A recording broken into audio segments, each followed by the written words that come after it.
this is Ryan. Welcome back to the SleepStory Collective. I'm very glad you are here tonight. From whatever corner of the world you are settling into right now, welcome. You do not need to arrive perfectly. You do not need to feel calm before we begin. You do not need to have everything solved before rest is allowed to come close. Tonight can meet you exactly as you are. Tired, thoughtful, a little full from the day, perhaps still carrying conversations that ended hours ago, perhaps still turning over small decisions, perhaps simply ready for somewhere quieter than the place your mind has been living in. Here at the SleepStory Collective, we only have one mission: to help you unwind, to help everything in you soften, to help you ease quietly and gently into sleep.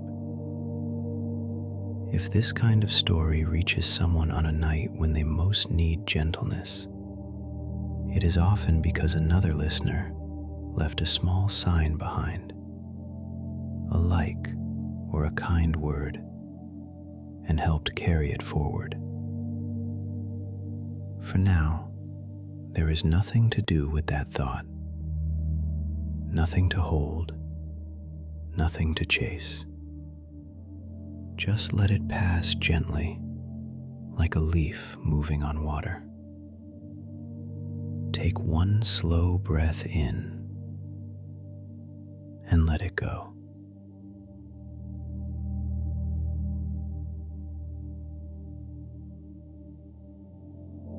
Let your shoulders lower by even the smallest amount.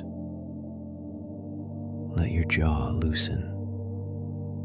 Let the space behind your eyes grow a little softer. Let the room around you become less important. There may still be sound. There may still be thought. There may still be the ordinary movement of the world beyond you. That is all right. Sleep does not need silence to begin. Rest does not need perfection.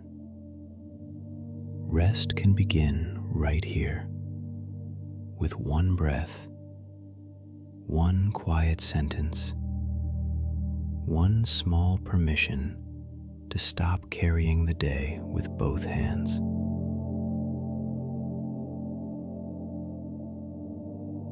Tonight, we are going towards a river. Not a wild river, not a cold or rushing one. A quiet river, wide enough to hold the moon, slow enough to remember every star. Along its banks, lanterns glow in small glass bowls. Willow branches lean over the water. Old stepping stones rest in the shallows, though no one needs to hurry across them. And above the river, held by two ancient towers of pale carved wood, there is a bridge unlike any other. It is woven from ribbons, thousands of them. Silk ribbons, velvet ribbons, ribbons of faded rose and blue dusk and soft gold.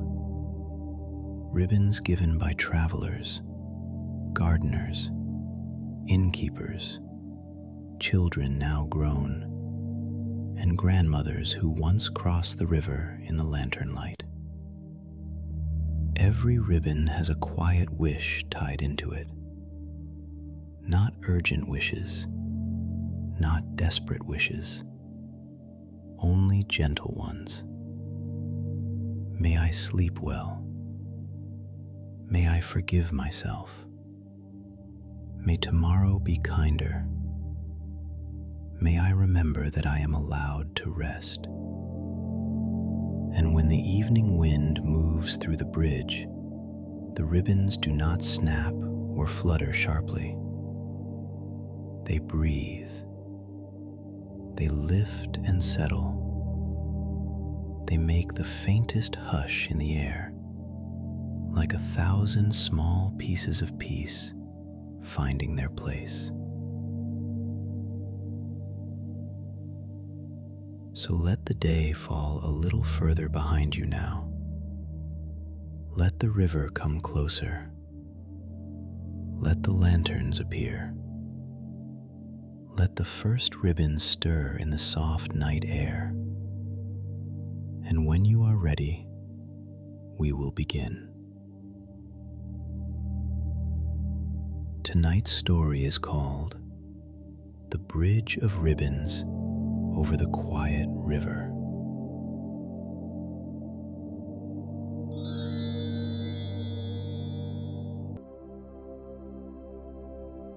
The road to the quiet river began beneath an arch of elder trees. It was evening, though not yet night.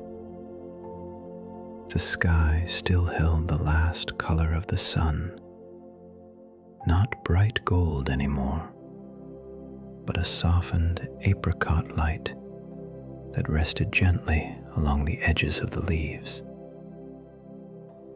The path was narrow but welcoming. It curved through a small meadow where the grasses had grown tall and fine, each stem tipped with a bead of evening dew. Tiny blue flowers leaned towards the path. Some were no larger than a button. Some were shaped like little bells. All of them seemed to have turned their faces towards the river, as though they too were listening for the slow water beyond the trees. There was no need to hurry. No bell was ringing. No door was closing. No one was waiting with impatience. The path simply opened itself, step by step, and each step seemed to say the same thing. Gently now, gently now, gently now. A soft lantern hung from a shepherd's hook beside the path. Its flame was small and amber. The glass around it had been painted with tiny silver fish, so that when the flame moved, the fish seemed to swim across the lantern walls. Beside it stood a sign made from smooth white wood. The words had been carved by hand and painted in a deep river blue. To the ribbon bridge, to the quiet river, to the village of Stillmere beyond. The sign did not point sharply. It leaned. It suggested. It trusted the traveler to arrive in their own time. Beyond the sign, the path dipped a little, and the sound of water became clear. Not loud, not restless, only a steady, moving hush. The kind of sound that seems to enter the body through the chest rather than the ears. The kind of sound that reminds breathing how to slow down. The trees thinned. The meadow widened. And there, at the foot of the hill, lay the quiet river. It was broader than it first appeared. Its surface held long lanes of reflected sky. Near the banks, the water was almost black where the willow shadows touched it. Farther out, it shone silver blue, gathering the first faint light of the rising moon. Along the near bank, a stone quay had been built in shallow steps. Moss softened the edges. Small lanterns had been placed at careful intervals, each one cupped inside a round glass shade that glowed like honey. A few wooden benches faced the water. A rack of walking sticks stood beneath a little roof. A basket of folded blankets waited beside the largest bench, each blanket woven in muted colors of lavender, moss, cream, and dusky rose. Nothing was locked away. Nothing was guarded. This was the kind of place where people left things for one another, because everyone understood the simple kindness of being expected.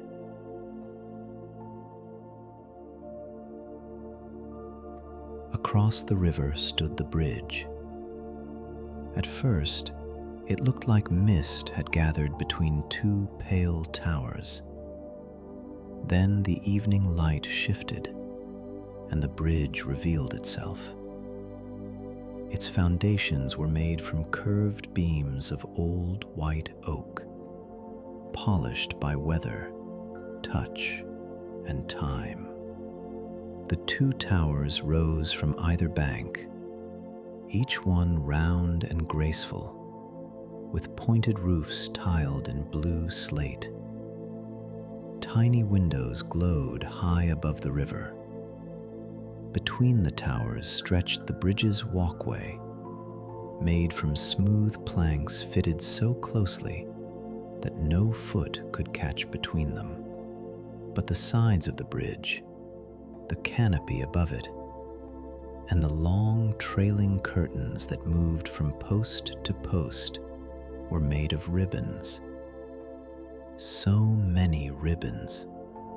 Ribbons tied in bows. Ribbons braided into ropes. Ribbons hanging loose like soft rain. Ribbons wrapped around carved rails. Ribbons knotted with beads, bells, charms, wooden buttons, and little polished stones from the riverbed. Some ribbons were new and bright. Some had faded until their colors became almost secret. Some were embroidered with initials. Some held a single stitched word: peace, home, mercy, sleep, return. They moved in the evening breeze with a sound so gentle it was almost not a sound at all. A sigh of silk, a whisper of velvet, a soft brushing together, like pages turning in a book that did not need to be read aloud. At the start of the bridge, on the near bank, there was a small wooden booth with a curved roof. It was painted the same pale blue as the bridge towers. Bundles of ribbon hung from pegs inside.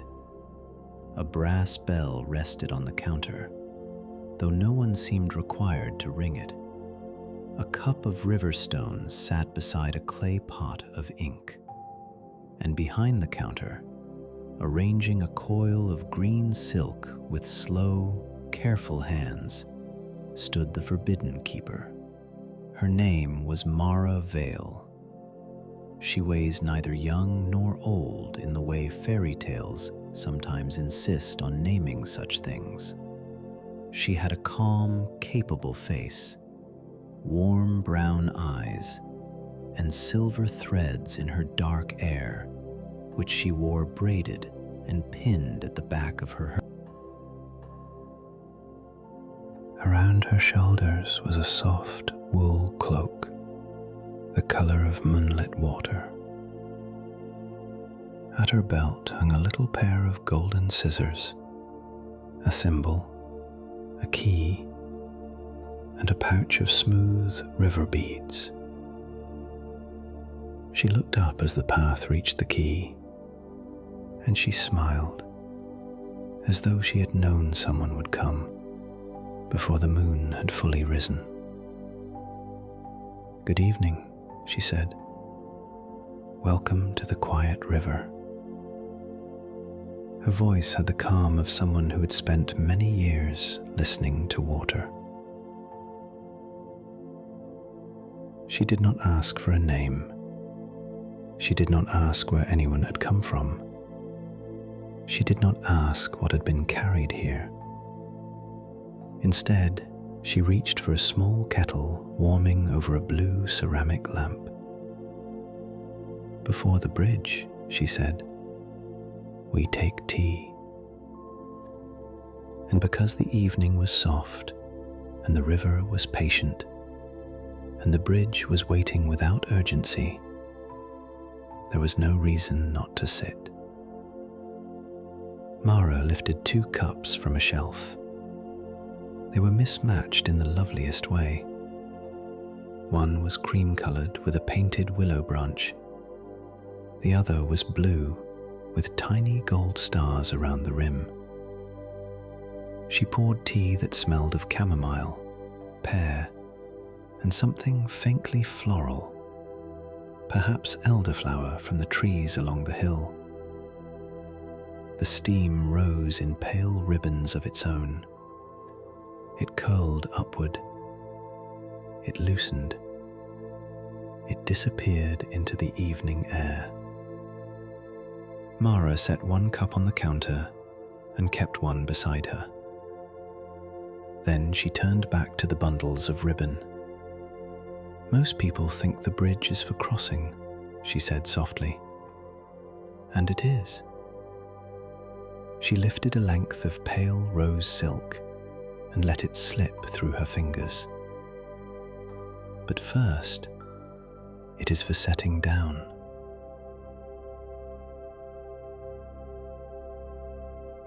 The old booth seemed to hold that sentence gently. Behind Mara, shelves climbed the curved wooden wall. On one shelf were spools of thread in river colors. On another were tiny bells made from clear glass. There were boxes of beads, bundles of dried lavender, a stack of folded cloths, and a shallow bowl filled with silver pins. A little oil lamp burned in the corner. Its flame was steady. Near the booth window, a ledger lay open, though the pages did not seem official. There were no debts written there, no accounts, only dates, names, sketches, and fragments of wishes. A crooked blue ribbon from the apple harvest, a velvet strip from the winter inn, a gold cord for a mother who finally slept, a white ribbon tied when the first heron returned. Mara noticed the glance towards the ledger and nodded. "The bridge remembers gently," she said. "Not everything. Only what has been given to it freely." Out on the river, a small boat passed without sound. A lantern hung from its bow. Inside sat an old man wrapped in a brown cloak, rowing with slow, even strokes. He raised one hand to Mara. She raised one hand back. The boat drifted beneath the bridge, but did not disturb the ribbons. Above him, they lifted and settled, lifted and settled, lifted and settled. Mara watched until the boat reached the darker water near the far bank. Then she turned to the ribbon bundles. "Choose one when you are ready," she said. There is no wrong color. There is no correct wish. And there is no need to know exactly what you are letting go. That was the first kind thing about the ribbon bridge. It did not require perfect language. It did not ask the heart to be tidy before it could rest. The ribbons hung from the pegs in long, soft lengths.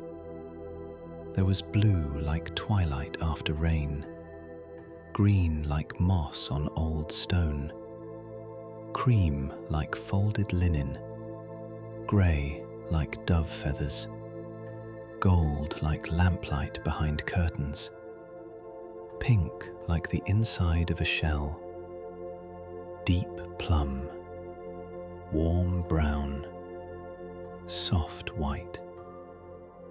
A ribbon of pale yellow had little stitched moons along one edge. A ribbon of blue velvet held tiny silver stars. A ribbon of faded green smelled faintly of rosemary. Each ribbon seemed to have its own quiet temperature, its own memory, its own way of saying, "This one might do." Mara did not hurry the choosing. She tidied the counter. She poured a little more tea. She polished a river bead with the corner of her cloak. And all the while, the water moved, slowly, steadily, patiently. At last, a ribbon seemed to draw the eye. It was not the brightest. It was not the grandest. It was a soft blue-grey ribbon, smooth as water at dusk, with one thin line of silver thread running along its center. Mara took it down with care. "A good choice," she said. "This one is often chosen by those who have been thinking too much." She did not say it as a judgment. She said it with warmth, as though thinking too much were not a flaw, but a sign of someone who had been trying very hard to keep life held together. She measured the ribbon from fingertip to elbow, then cut it with the little golden scissors at her belt. The scissors made the softest sound, not a snap, not a clip, more like a small, clean breath. She offered the ribbon across the counter. "Hold it for a moment," she said. "Not tightly, just enough to know it is there." The ribbon was cool at first, then warmer. It rested against the palm as lightly as a promise. Mara took a river bead from the pouch at her belt. It was pale and smooth, almost round, but not quite. The kind of stone the river makes slowly, without worrying about symmetry.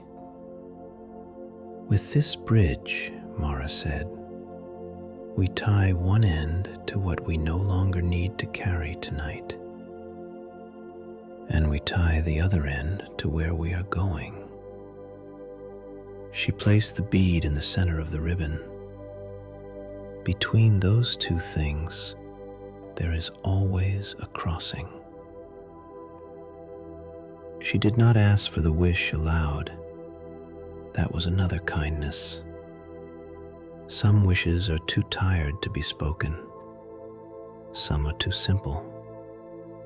Some are only feelings, a need for ease, a hope for sleep, a longing to be held by the night without being asked for anything in return. Mara turned away for a moment and looked out across the river. It was clear that she had done this many times, clear that she knew the sacred manners of quiet things. When she turned back, She gave a small nod. "Now," she said, "we walk." The first step onto the bridge made no creak. The planks were old but lovingly cared for. Each one had been sanded smooth and rubbed with beeswax until it held a low amber glow. Small symbols had been carved along the edges of the walkway: a cup, a leaf, a sleeping cat, a key, a loaf of bread, a lantern, a feather, a moon. Not symbols of power, symbols of ordinary comfort. The bridge valued ordinary comfort above almost everything.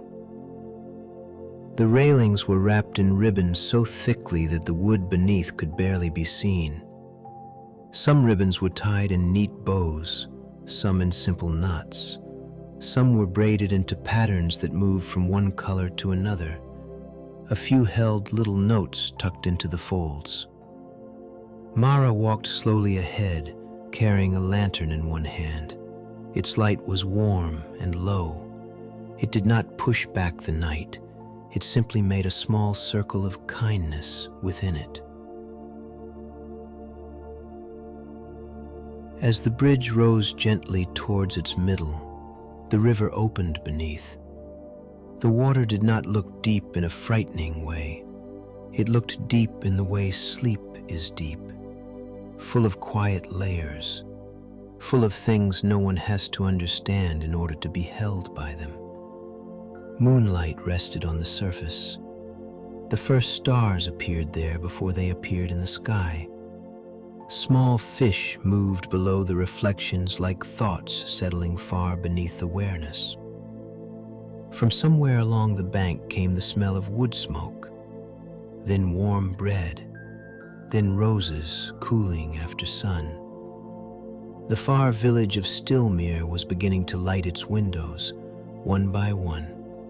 Soft square of gold, soft square of gold, soft square of gold. Mara stopped beside a place where the ribbons parted slightly. Here, the rail had been left open enough for new ribbons to be tied. There were many knots already. None of them were identical. Some careful, some clumsy, some loose, some tight, but every one belonged. "Here is good," Mara said. She did not say more. The blue-gray ribbon lay across the palm. The river bead rested at its center, and the thought, whatever it was, whatever shape it had, could be placed there without being named. A tired thought, a worry, a responsibility that could wait until morning, a feeling of being stretched too thin, a wish to be softer with oneself, a wish to stop replaying the day, a wish simply to sleep. The ribbon did not mind. The bridge did not mind. The river did not mind. The first end of the ribbon was tied around the rail. Mara's hands moved nearby, ready to help but not taking over. The knot did not need to be beautiful. It only needed to hold. The second end was looped through the river bead and tied beside the first, leaving the bead hanging gently in the center. When the knot was finished, the ribbon moved in the breeze. The bead touched the wood once. A small sound, soft, clear, complete. And for a moment, the whole bridge seemed to breathe. Mara smiled. "There," she said. "Tonight, that is enough." Such a small sentence, but it settled deeply. Tonight, that is enough. Not forever, not everything, not all at once. Tonight, That is enough. They continued across the bridge. With every few steps, Mara paused to tend something. She untangled a pale yellow ribbon from a green one. She retied a bow that had loosened. She removed a fallen leaf caught in a braid of red silk. She checked a little glass bell to make sure it still rang cleanly. She did these things with the attention some people reserve for grand ceremonies. But here, the small act was the ceremony. The bridge was not kept beautiful by magic alone. It was kept beautiful by care, by hands that returned, by quiet work, by someone noticing when something had become tangled and taking the time to loosen it without tearing. The wind came gently through the bridge. The ribbons lifted. The ribbons settled. The river moved below, and the world seemed to narrow down to only those things. Lift, settle, flow. If the story is beginning to settle around you now, and the room you are in feels even a little quieter than it did at the start, then you are exactly where you need to be. Subscribing to the SleepStory Collective means this bridge, and many other soft places like it, can be waiting for you whenever the night feels too full. For now, let us stay with the river and cross at the pace the ribbons choose.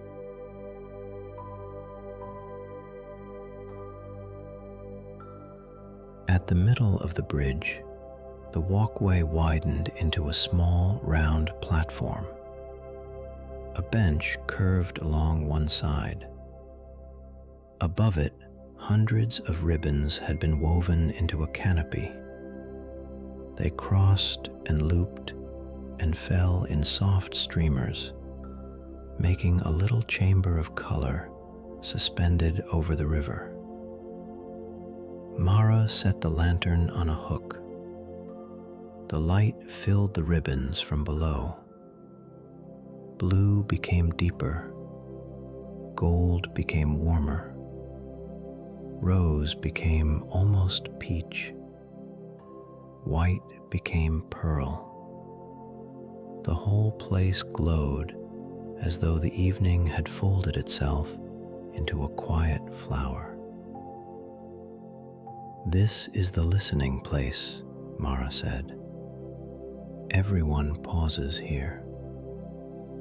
She sat on the bench. There was space beside her. The river below made its slow sound. The bridge around them made its softer one. For a while, no one spoke. From the listening place, both banks could be seen.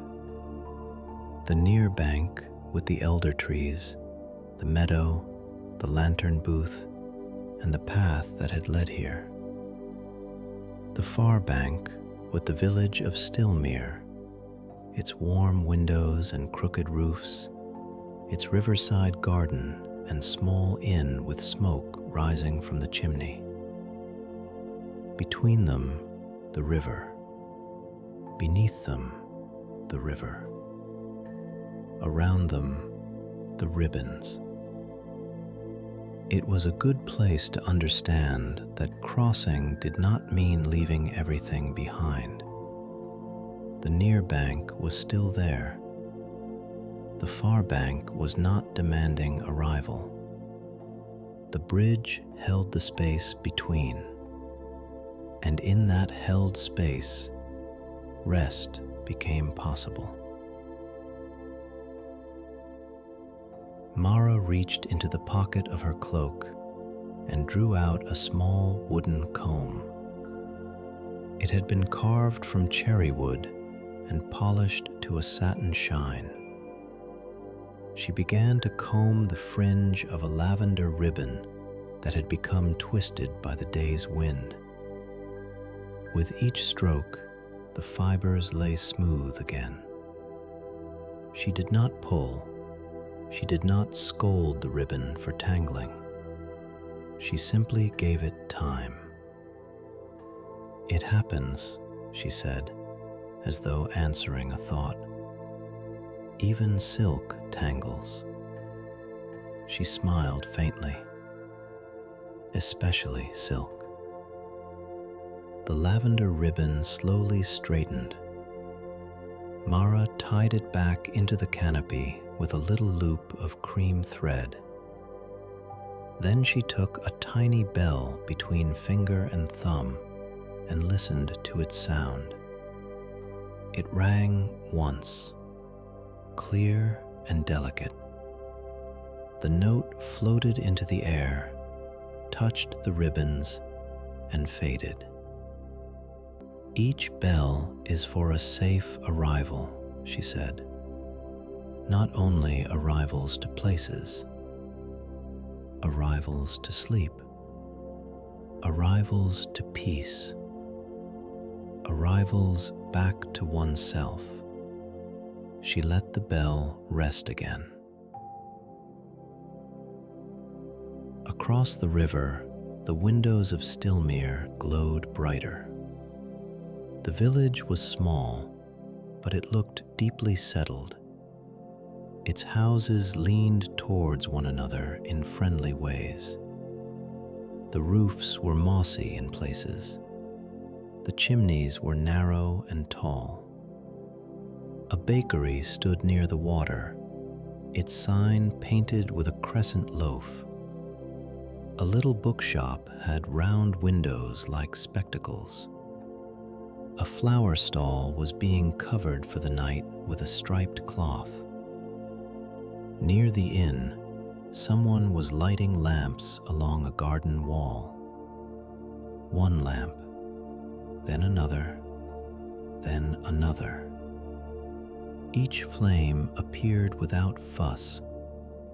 A little more warmth added to the world. Mara stood. "The far side is ready," she said. And they continued. The bridge sloped down gently from the listening place. Here the ribbons were older. Their colors had softened into the shades of memory.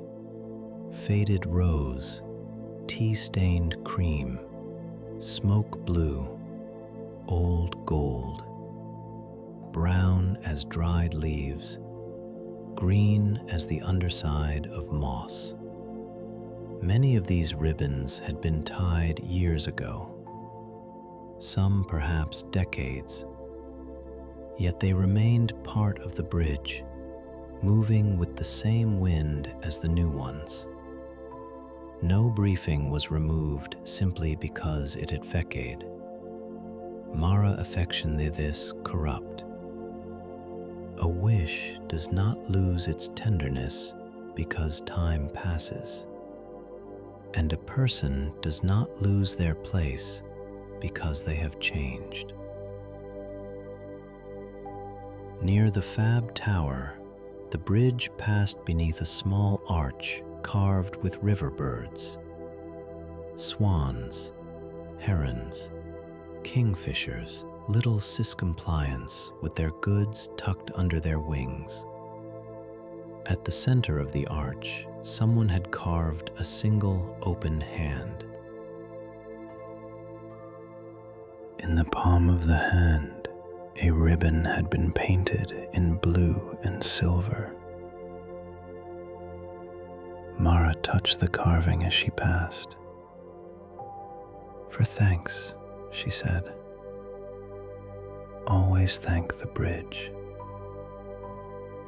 So one hand rested briefly against the wood. It was warm from the lantern light, smooth from many hands. And beneath that warmth, it seemed possible to feel years of crossings. People arriving tired, people arriving uncertain, people arriving with a small hope tucked away where no one could see it. People leaving lighter, not because everything had vanished, but because something had been set down for the night.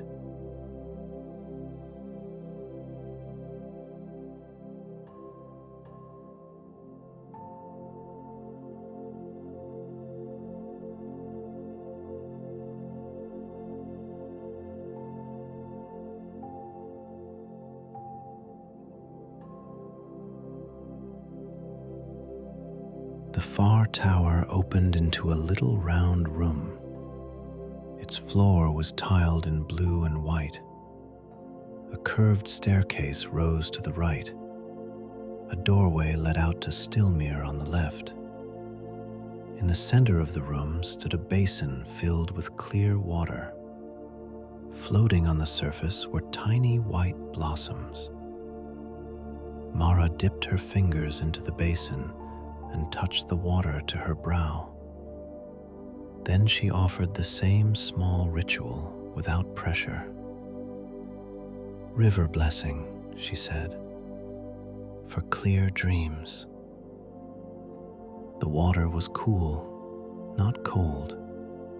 It carried the faint scent of mint, stone, and moonlight. Outside the doorway, the village waited.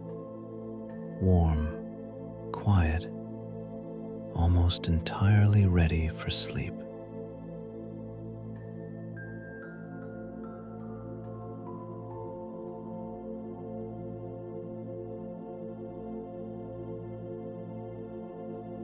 Stillmere did not announce itself. It did not need to. The first street was paved with flat river stones. Between the stones, thyme grew in little fragrant seams. When a footstep brushed the leaves, the scent rose gently. The houses had wooden shutters painted in soft colors: sage green, pale blue, cream, rose. Each door had a ribbon tied to its handle, some in bows, some in loops, some wrapped around the knocker. A village of ribbons. A village that understood crossings. A village that knew everyone had something to set down by evening.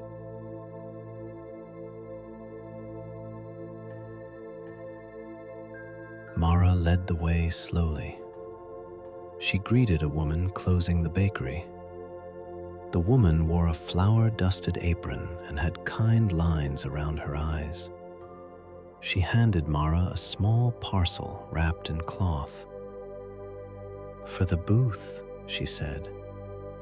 "Sweet rolls for anyone who crosses late." Mara thanked her and tucked the parcel into her basket. The smell was warm and buttery. Cinnamon, orange peel, soft bread. The bakery windows were fogged slightly from the ovens. Inside, rows of loaves cooled on wooden racks beneath hanging bunches of rosemary. The baker looked out at the river, then at the bridge, and gave a satisfied nod, as though all was in place, as though the night had been properly prepared. Farther along, an old man sat beneath an awning, polishing small brass keys. Not keys for locks that kept people out. Keys from music boxes, cabinets, garden gates, writing desks, and small rooms where things were kept safe until they were needed again. He wore spectacles low on his nose. Beside him, a cat slept in a basket of ribbon scraps. The cat was gray, round, and completely committed to rest. Mara paused. "Good evening, Tomas." "Good evening, Mara," he said. "The river is very calm tonight." "It is," she replied. "And the bridge?"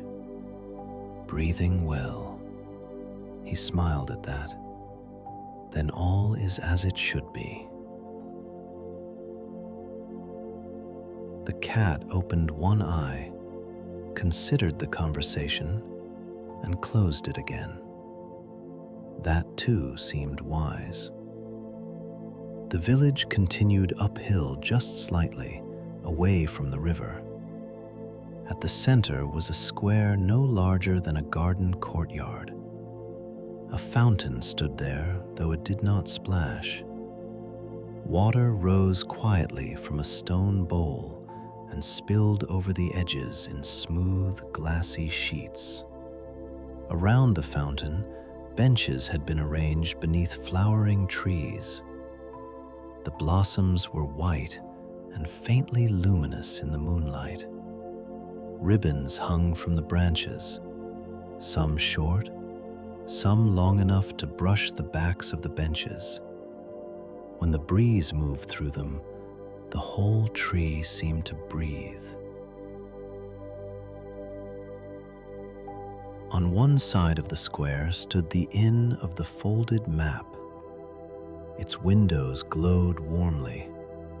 Its sign showed a map folded into the shape of a bird. The door was open, not wide, just enough to let lamplight and the smell of soup drift into the square. Mara led the way inside. A small bell above the door chimed once. Inside, the inn was all warmth and polished wood. A low fire burned in a stone hearth. Copper pots hung along one wall. Shelves held blue bowls, stacks of linen napkins, jars of honey, and little bundles of dried herbs tied with string. The ceiling beams were dark with age. From them hung more ribbons, though fewer than on the bridge. These were the colors of home: cream, brown, warm red, soft green, the colors of bread crust, tea, apples, and folded blankets. The innkeeper was a tall woman named Elian, with a calm voice and sleeves rolled to the elbow. She was stirring a pot over the fire. "Just in time," she said, as though every arrival was somehow expected at exactly the right moment. "Leek and barley soup, pear tea, and the quiet table by the window is free." Mara hung her cloak on a peg. The quiet table stood in a corner where the window looked back towards the river. From there, the bridge could be seen through the glass, all its ribbons moving softly under the moon. Elian brought a bowl of soup, a small round loaf, a dish of butter with salt crystals on top, and a cup of pear tea. No one hurried the serving. No one filled the silence unnecessarily. The inn seemed to know that some nights a person needs nourishment without conversation. The soup was simple: leek, barley, carrot, herbs, a little cream. The kind of food that asks nothing of the mind and gives everything to the body. The bread was warm enough to melt the butter. Outside, a few villagers crossed the square, carrying lanterns home. A young woman in a green shawl paused to tie a ribbon to the fountain rail. A man with white hair placed a folded note beneath a stone near the blossom tree. 2 children in night cloaks carried a basket of apples between them, walking carefully, solemn with the importance of being useful. None of this was dramatic, and that was the beauty of it. Stillmere did not heal by spectacle. It soothed by repetition, by soup at the same hour, by lamps lit before dark, by ribbons replaced when weather wore them thin, by keys polished, bread baked, paths swept, blankets folded, and bridges thanked. Mara sat across the table, wrapping both hands around her tea. "When the bridge was first built," she said, "it was only wood." She looked out the window. A good bridge, strong, useful. But people crossed it too quickly. They carried the day from one bank to the other without noticing. So the first ribbon was tied by a gardener. She had lost a rose tree in a storm. Not a great tragedy, perhaps, but it had been planted by her mother. Mara's voice remained soft. She tied a strip of old apron cloth to the rail and said, "Just for tonight, I will let the garden sleep without me worrying over it." The next morning, she planted something new. The fire shifted in the hearth. A small ember settled. Mara continued. Then a fisherman tied a blue cord when his hands had grown too tired to mend another net. A schoolmistress tied a yellow ribbon after a long week of holding everyone else's questions. A mother tied a white one the first night her child slept through until dawn. An old carpenter tied brown wool when he finally forgave his hands for becoming slower. Elian passed by with a pitcher of water and smiled at that one. "My grandfather," she said. Mara nodded. "One of the finest knots on the bridge." Outside, the bridge moved in the moonlight, not as an object, as a living record of tenderness. 1,000 small moments when someone decided not to drag the whole weight of life into the night. 1,000 permissions, 1,000 softened breaths, and every ribbon remained there, not to hold sorrow in place, but to show that sorrow could be met gently. Tiredness could be met gently. Change could be met gently. Even the thoughts that returned again and again could be met with hands that knew how to untangle silk. After the soup, Elian brought a small bowl of stewed pears. They were warm, soft, and fragrant with vanilla. Mara thanked her. Then she looked towards the window again. "The bridge is only the first crossing," she said. "Stillmere has 3 evening rituals for visitors. The ribbon, the lantern, and the listening stone." She counted them on her fingers. 1 to set down, 1 to carry gently, 1 to hear what remains when the noise has quietened. There was no demand in her words, only invitation. The kind of invitation that can be accepted by simply continuing to breathe. When they left the inn, the square had grown quieter. The children with the apples were gone. The flower trees stirred softly.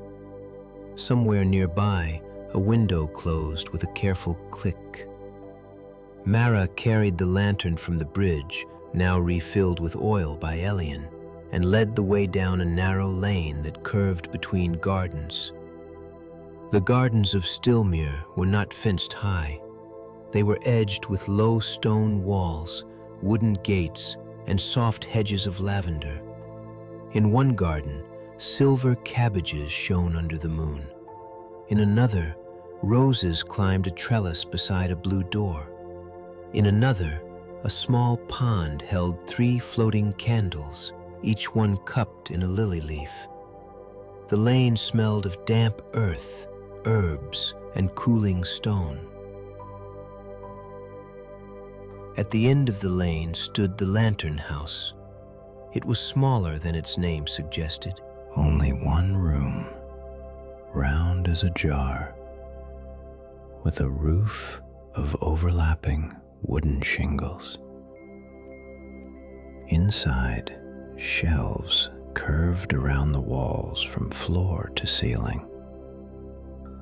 Every shelf held lanterns, glass lanterns, tin lanterns, paper lanterns, lanterns shaped like pears, birds, shells, acorns, little houses, and stars.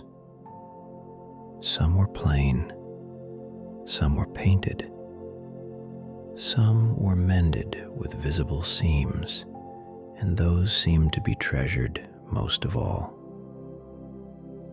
In the center of the room stood a work table. A young man with copper-colored hair sat there, replacing the wick in a lantern shaped like a small moon. He looked up when Mara entered.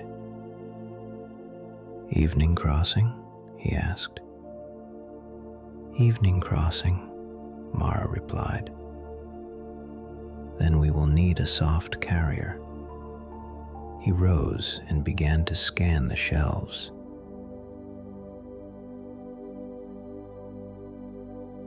His name was Rowan.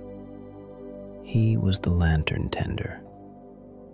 He did not speak much, but when he moved among the shelves, the lanterns responded to him with little glimmers, as though each one knew his hand. He selected a small lantern made of frosted glass. It was round and pale, with a handle wrapped in blue thread. Inside it, no flame burned yet. "This one is good for thoughts that are tired but still moving," he said. He placed it on the table.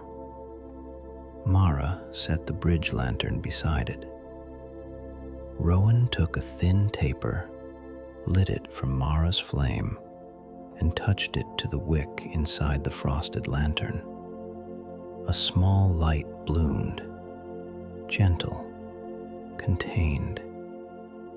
The glass softened it until it looked less like fire and more like a warm pearl.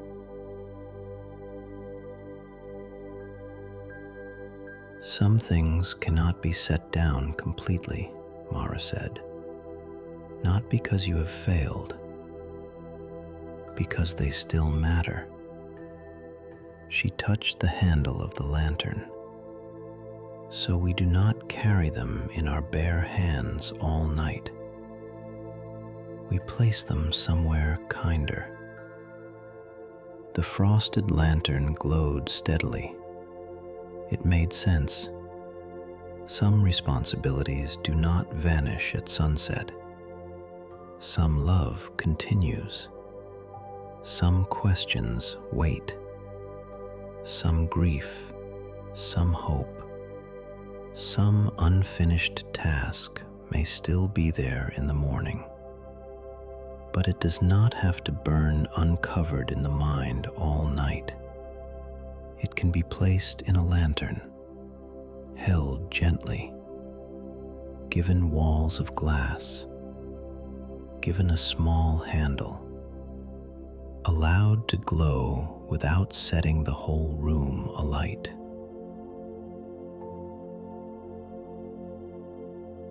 Rowan opened a drawer in the work table and took out 3 small charms: a leaf, a cup, a closed book.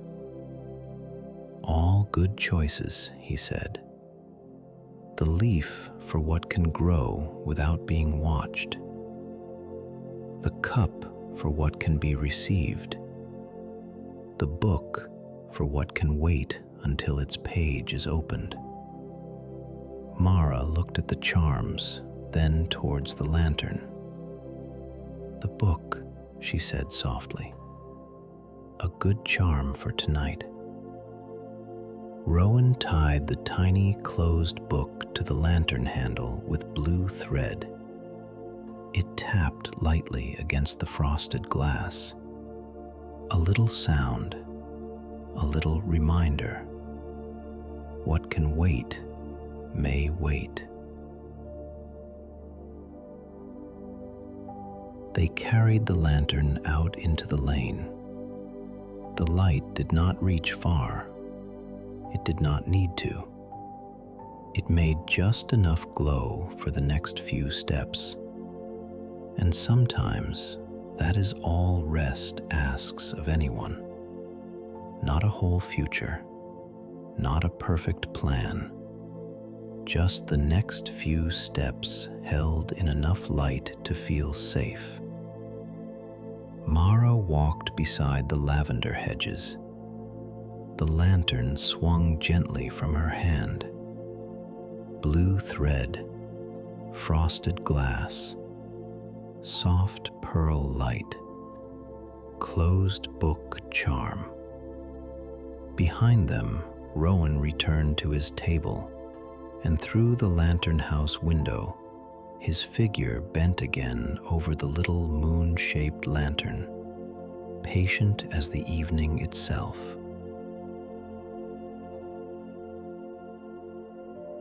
The listening stone lay beyond the last houses of the village. The lane opened into a grassy riverside path on the far bank. Here the river looked wider still. The ribbon bridge rose upstream, glowing faintly between its two towers. Downstream, the water curved towards a line of poplar trees. Moonlight lay across the current in long, broken pieces. The listening stone sat beneath a willow. It was large, flat, and pale, with a hollow in its center where rainwater had gathered. Around it, people had placed small things over the years. Smooth stones, feathers, shells, acorns, a silver button, a ribbon spool with no ribbon left on it, a tiny carved fox, a key so worn it could not possibly fit any lock now. Mara set the frosted lantern beside the stone. Then she sat on the grass. "The listening stone does not tell fortunes," she said. "It does not answer loudly. It simply gives back the quietest true thing."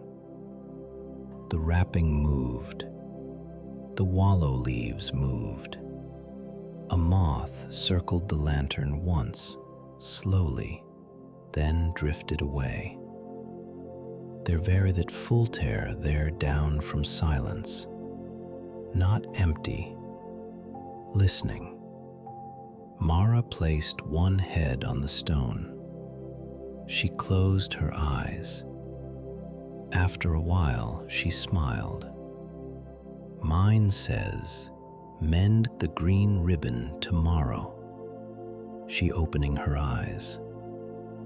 Very practical.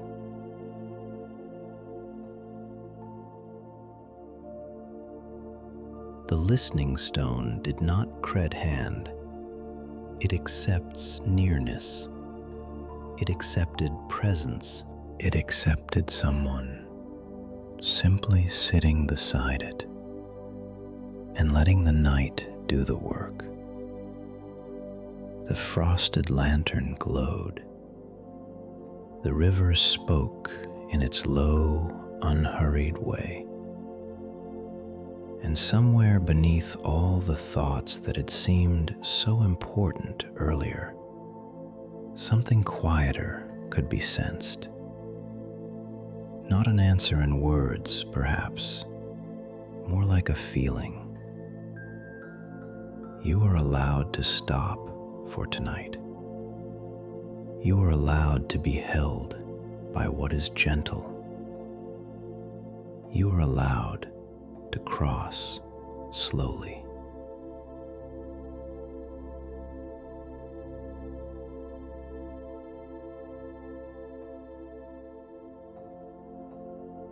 Mara breathed in.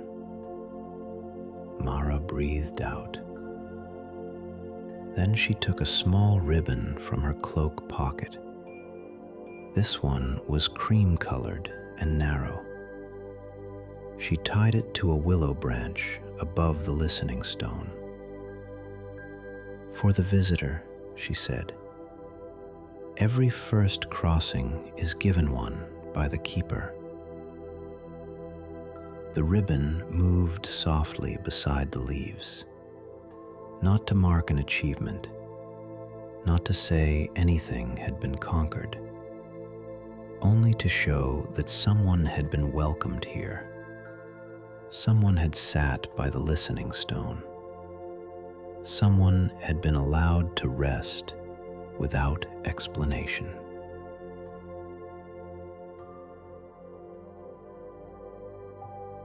The night deepened. Stillmere settled behind them. One by one, the village windows dimmed. Not all at once, never abruptly. A kitchen light went out, then an upper window, then the small glow inside the key polisher's awning. The inn remained lit. The lantern house remained lit. The bridge remained lit, because crossings sometimes happen late, and the village did not believe in leaving the tired without a way through. Mara stood and lifted the frosted lantern. "Now," she said, "we return by the lower path." The lower path followed the river rather than the street. It passed beneath willow branches and along a low wall where moonflowers opened after dark. The moonflowers were white, round, and luminous. Their scent was soft and clean, almost like linen dried outside. Along the wall were little alcoves. In each alcove sat a bowl of water and a floating candle. Some candles had burned low. Some were newly lit. Mara paused at each one to check it. If a flame had gone out, she did not relight it automatically. She touched the water first. She looked at the wick. She waited. "Some lights are meant to finish," she said quietly. "Not every ending needs repair."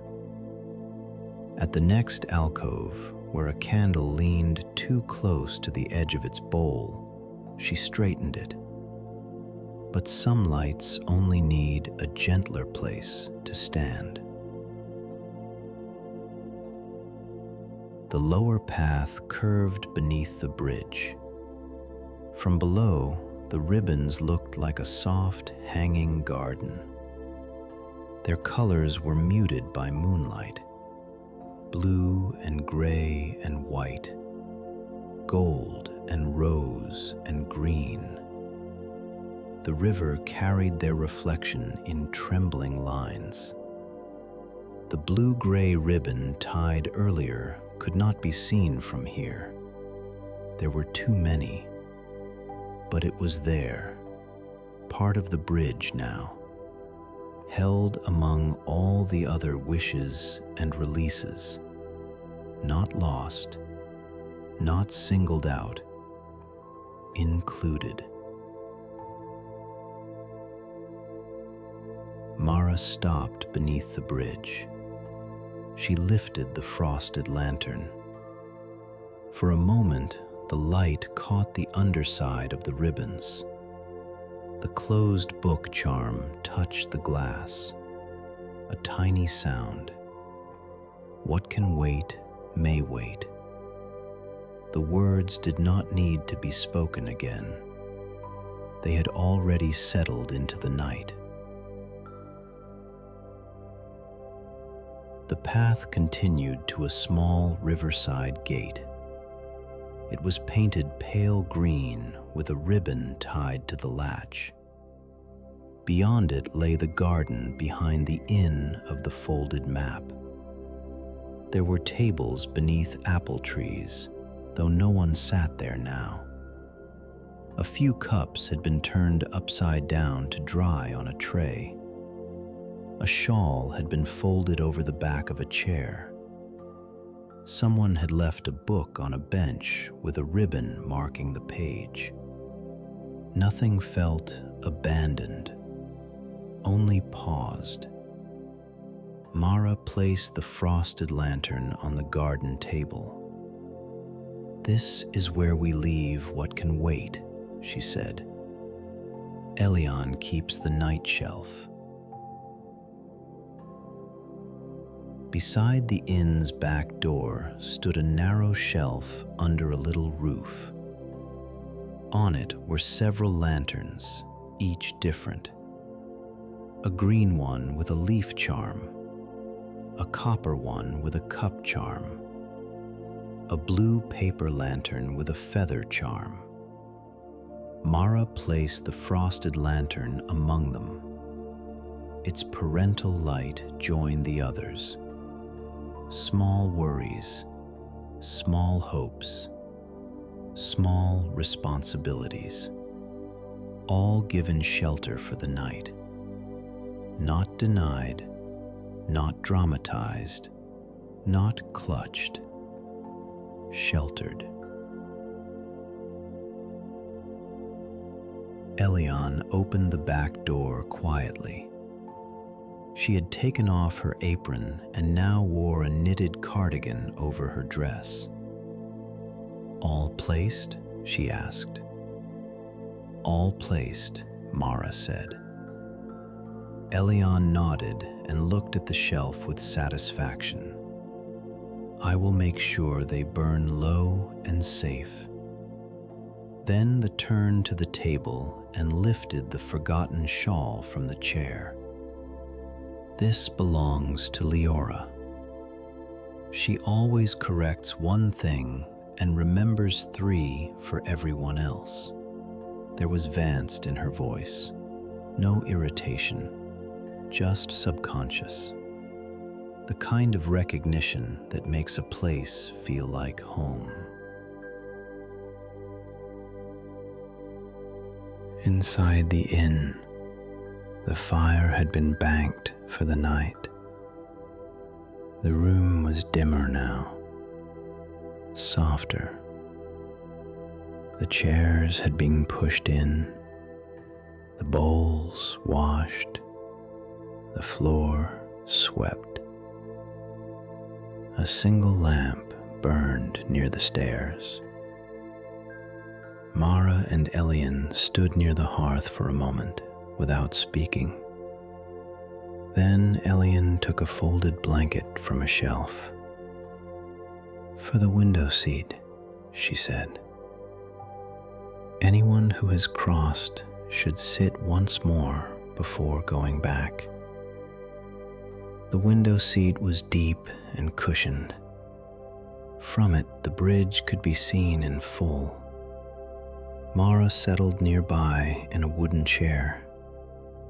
Elion placed the blanket gently within reach and disappeared into the kitchen. The inn became very still.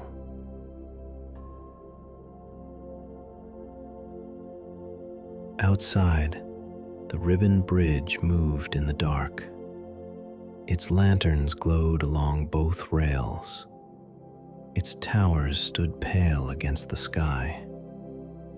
The river beneath it carried moonlight towards places no one needed to know about tonight.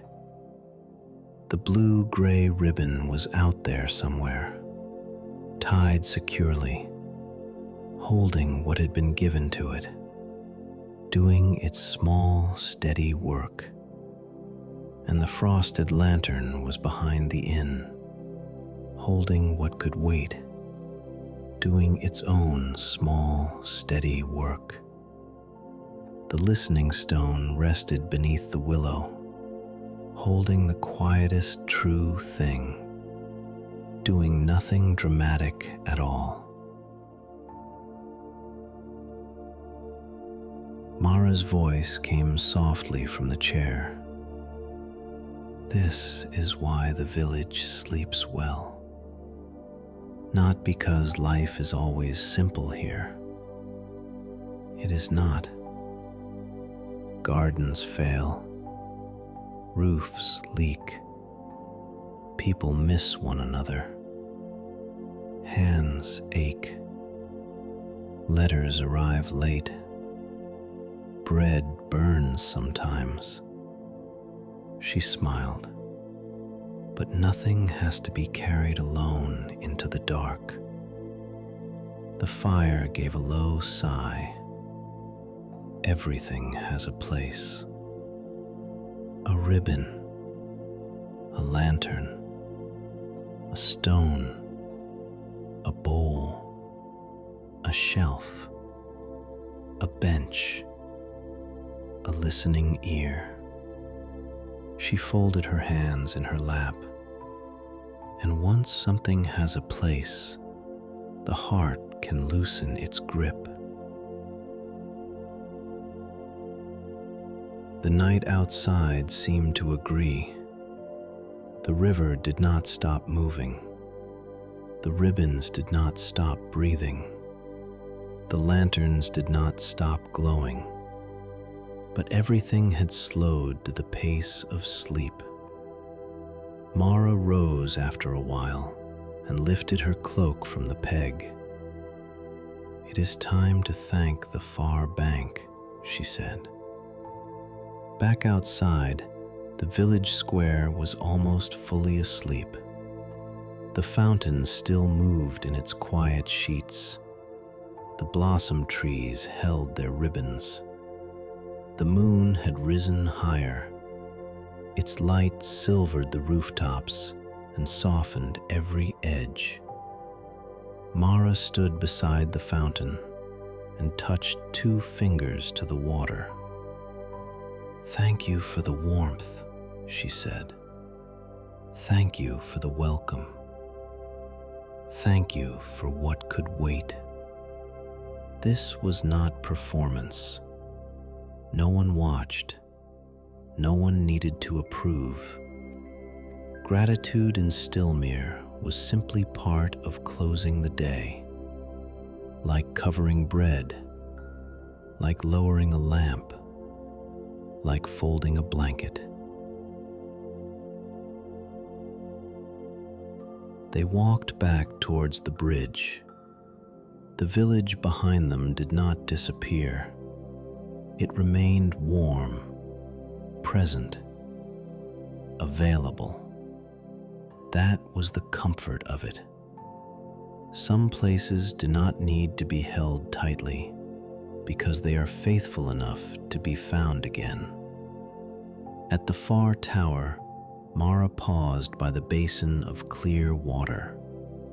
The white blossoms still floated there. She dipped her fingers once more. "For the return crossing," she said. The water touched the skin like a cool blessing. Then the bridge opened ahead. Ribbons, lanterns, moonlight, river.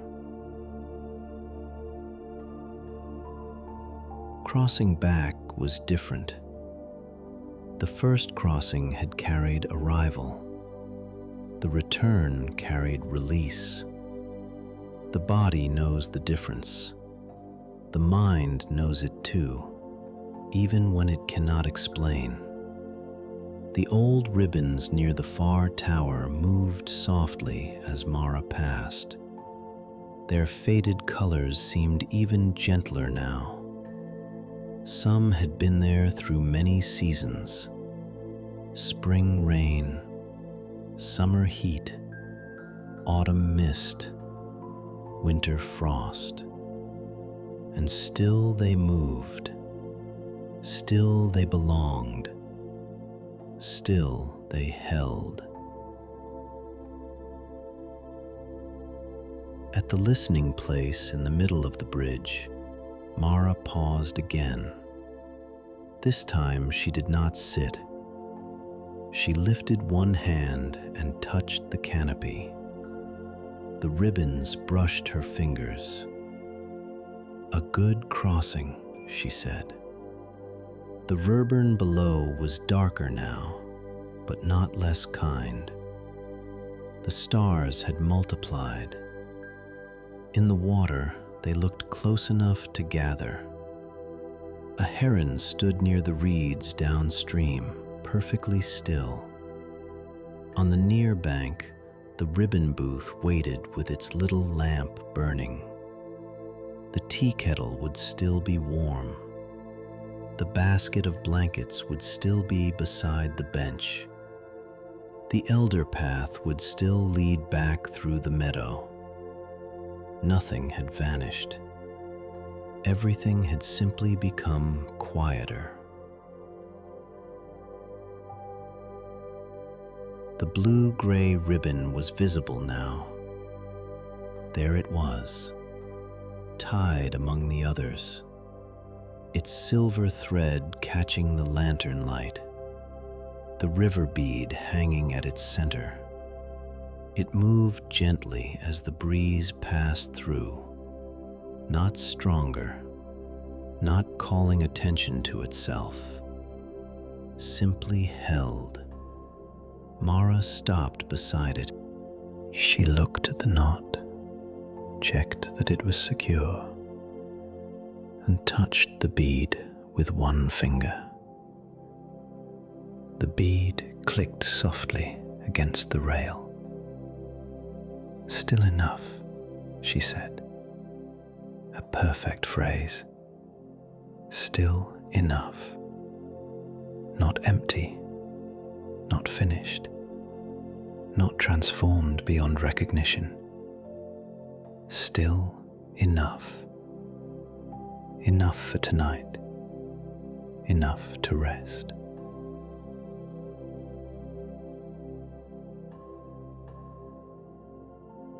They continued towards the near tower. The newer ribbons along this side seemed to glow in the lamplight. Blue, rose, cream, green, gold. Each one tied by someone who had once stood where others would stand again. There was comfort in that.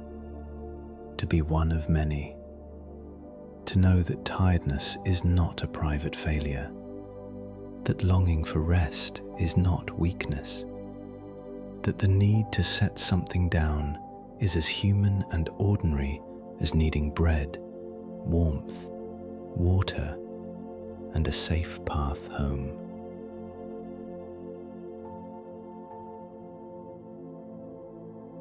At the near tower, Mara touched the carved hand above the arch.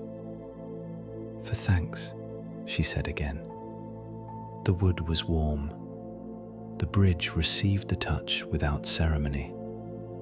Then they stepped back onto the stone quay. The near bank felt familiar now. The lantern booth, the benches, the basket of blankets, the painted fish lantern, the sign leaning beside the path. Mara returned to the booth and hung her lantern on its hook. She set the parcel of sweet rolls from the baker on the counter. Then she poured the last of the chamomile and pear tea into the blue cup with gold stars around the rim. "For the end of the crossing," she said.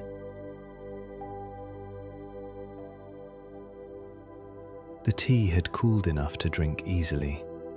It still smelled of pear and elderflower. Mara stood in the booth doorway, looking out at the bridge with the expression of someone watching over a sleeping house. "There will be others tonight," she said. "Someone will come after closing a shop. Someone after writing a letter they were afraid to send. Someone who does not know why they are tired, only that they are. Someone who has given too much kindness away and has forgotten to keep any for themselves." She adjusted a bundle of ribbon on the wall. "The bridge will be here." She looked back with a gentle smile. "And now you know the way." The sentence felt like a small lantern being placed inside the chest. You know the way. To the booth, to the ribbon, to the bridge, to the listening place, to the village, to the lantern shelf, to the stone beneath the willow, to the quiet return, and perhaps, in some softer inner way, to the place where the day can be set down without being solved first. Mara took a folded blanket from the basket and placed it on the bench by the river. The bench faced the bridge. The river moved below. The moon had lifted fully above the trees now, round and calm. Its light touched every ribbon with silver. The whole bridge seemed less built than dreamed. Yet it was practical too. Wood, knots, rails, oil lamps, care. That was its deepest magic. Not escape from the real world, but a kinder way through it. Sitting there by the river, wrapped in the blanket, the body could begin to understand the evening's lessons without needing to think them through. What can be set down may be set down. What must be carried can be carried more gently. What needs to wait can wait in a lantern. What is quiet and true can be heard beside still water, and no crossing has to be rushed.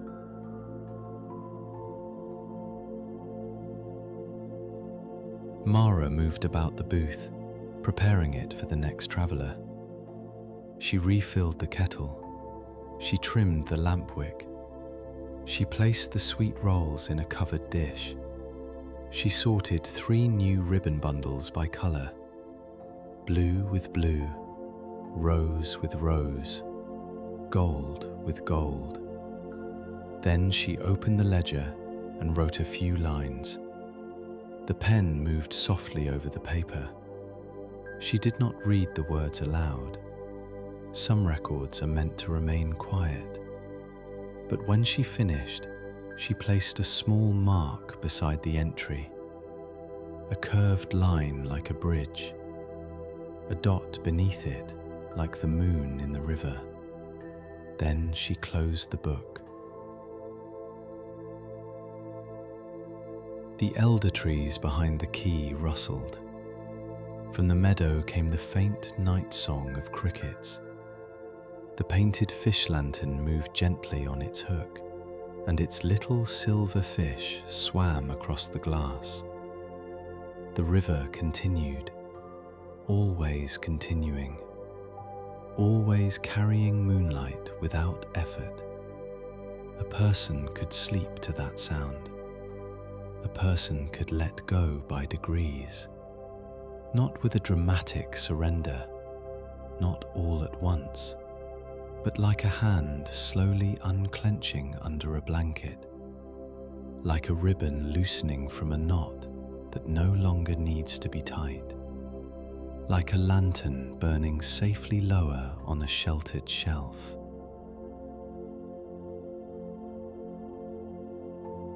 Mara stepped out of the booth again.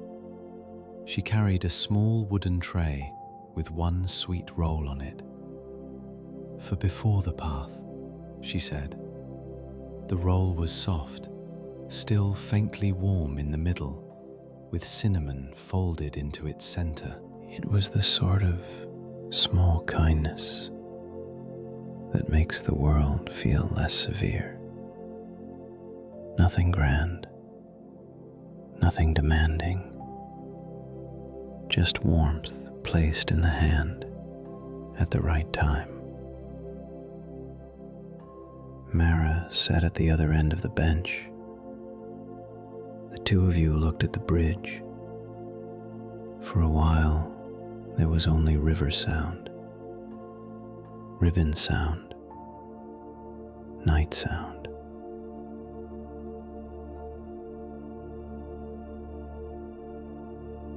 Then Mara began to tell, very quietly, of the bridge in winter, how frost gathered on the ribbons and turned them pale at dawn, how villagers came with cups of hot cider and brushed snow from the rails with soft brooms, how the river slowed but did not stop, how lanterns were hung lower in storm season so their light could be seen beneath the mist. She told of spring, when the first green ribbons appeared after the thaw, of summer, when children brought ribbons bright as berries and tied them crookedly, proudly, with serious faces, of autumn, when the bridge smelled faintly of rain, apples, wool cloaks, and wood smoke. Every season the same bridge, every season different ribbons, every season another way to cross.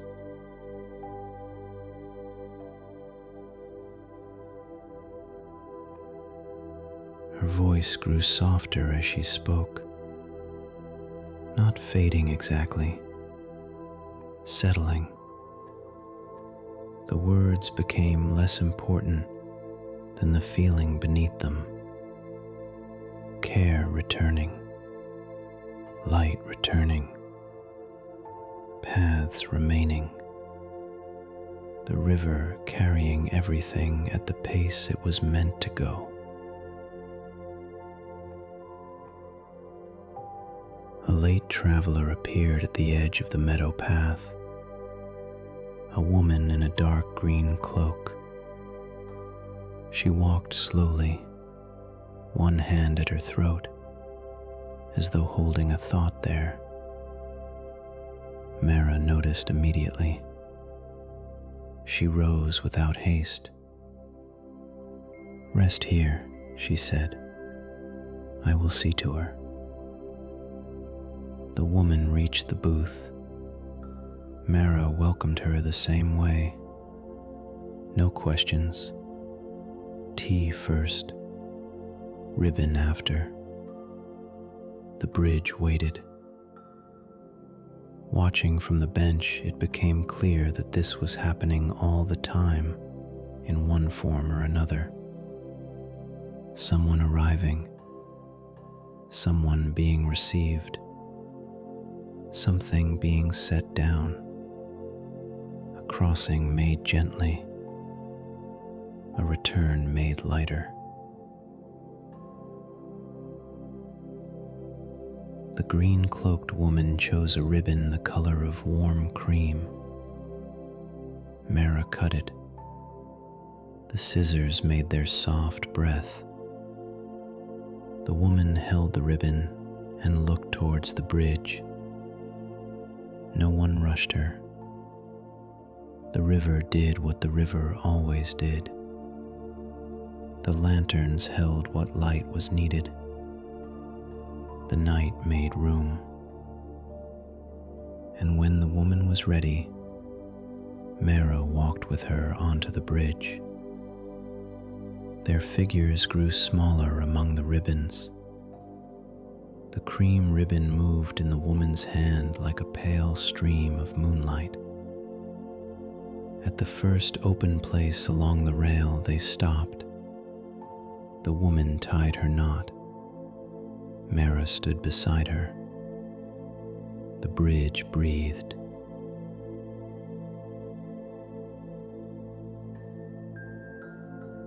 The sight was so gentle that it seemed to loosen something even further. There is a particular comfort in seeing care continue after it has touched you. To know that the kindness was not a performance, not a rare exception, not something that had to be earned, but the way of the place. The booth would remain, the kettle would warm, the ribbon bundles would hang, the bridge would receive, the village would shelter, the river would move, again and again, night after night. When Mara returned alone sometime later, the green-cloaked woman had continued towards Stilmere. Her cream ribbon now hung from the bridge rail, near the blue-gray one. 2 quiet wishes, 2 small releases, both held. Mara sat again, a little farther down the bench. "She will sleep at the inn tonight," she said. "Helion will give her the room with the round window." A soft smile touched her face. It looks straight at the bridge. That seemed exactly right.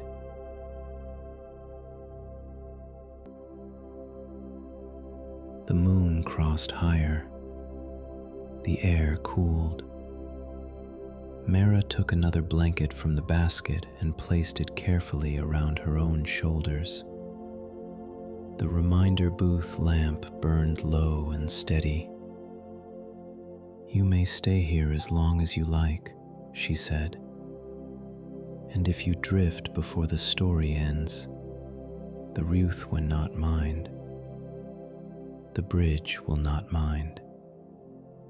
I will not mind." She looked towards the water. "Most people do drift here.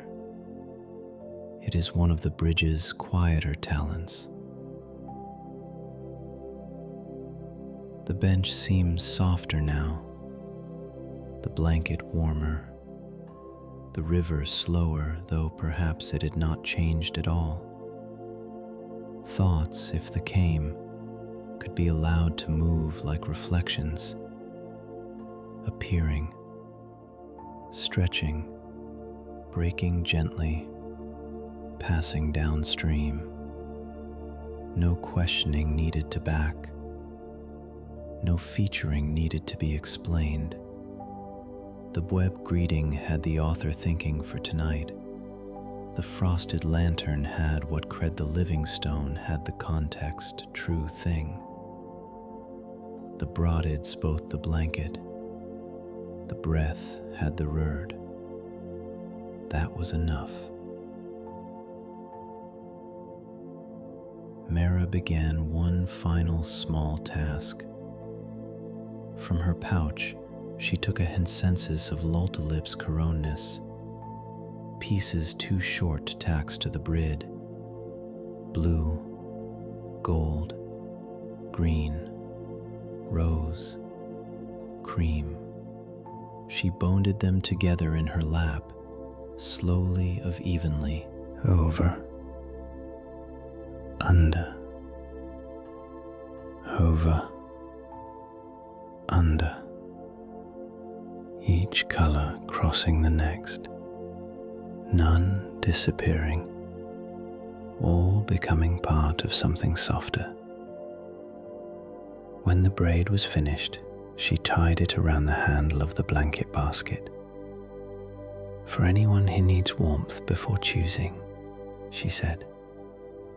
The basket looked lovelier for it. Not grand, just more cared for than before. The world was almost entirely quiet now. The village slept. The late traveller slept, perhaps, in the room with the round window. The baker's ovens cooled. The key polisher's cat dreamed in its basket. Rowan's lantern house glowed faintly through its curtains. Elian's night shelf held the small lanterns in safekeeping. The listening stone rested beneath the willow. The bridge lifted its ribbons in the night breeze, and the quiet river moved beneath everything. There are places, in stories, and perhaps somewhere deeper than stories, that exist for the part of us that becomes tired of being brave in ordinary ways. Not the dramatic bravery of battles or grand adventures, but the quiet bravery of answering messages, keeping promises, remembering meals, holding families, working through lists, being patient, trying again, smiling when tired, making decisions when the mind wants only silence, carrying what matters because someone must. The ribbon bridge was made for that kind of tiredness. It did not ask anyone to be less capable. It simply offered a place where capability could rest.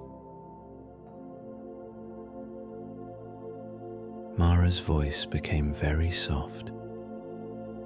"Tomorrow," she said, "the river will still be here.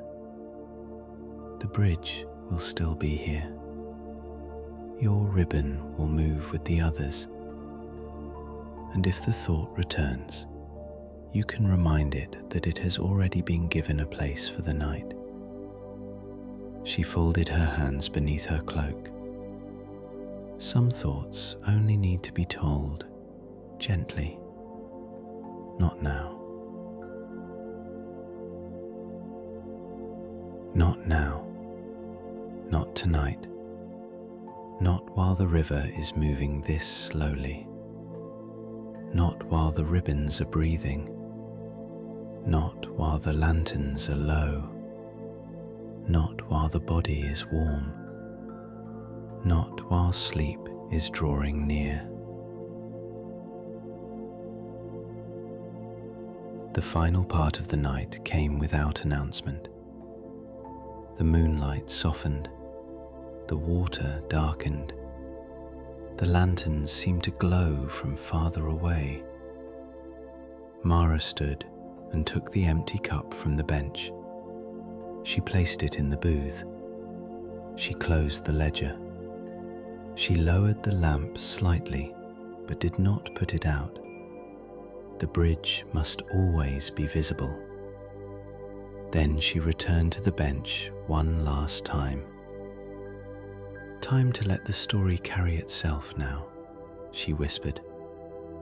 "You do not have to follow every word. You do not have to picture every detail. The bridge knows what to do.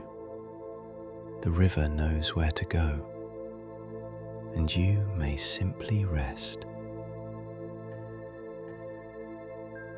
So the river continued, under the bridge, past the willow, past the moonflowers, past the village of Stillmere, where warm rooms held sleeping travellers and lantern shelves kept watch over what could wait. The visitor carried reflections of ribbons and stars. It carried the hush of the bridge. It carried the last small brightness of the day away from the banks and into the wide, kind dark. Above it, the blue-grey ribbon moved softly. Its silver thread appeared and disappearing. appeared and disappeared like a slow breath. In the booth, the ribbon bundles slept on their pegs. The golden scissors rested beside the ledger. The river beads lay quiet in their pouch. The painted fish lantern made one last slow pattern across the wall. Mara sat in her chair near the counter, cloak wrapped around her, eyes half closed, listening. She was not waiting anxiously, only keeping company with the night. Some people are like that in fairy tales. They do not need to command the magic. They tend it. They refill the lamp. They mend the ribbon. They warm the tea. They make sure the crossing is ready when someone arrives.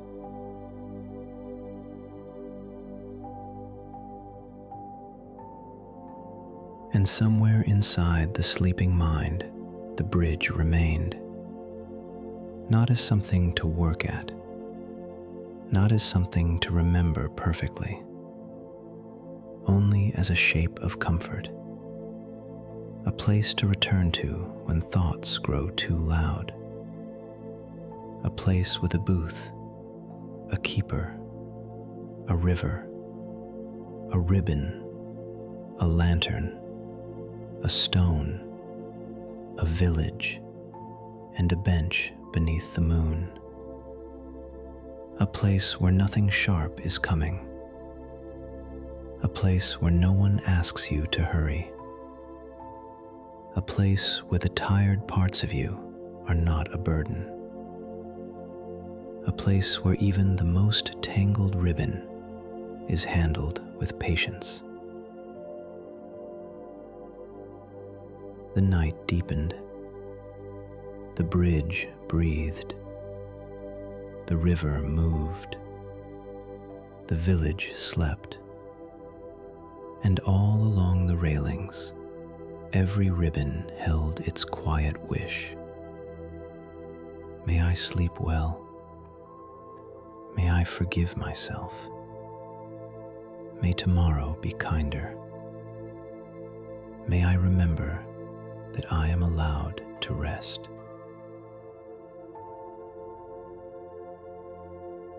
You are allowed to rest. You are allowed to stop carrying the whole day. You are allowed to let sleep come in its own time. You are allowed to be held by the quiet. You are allowed to cross slowly.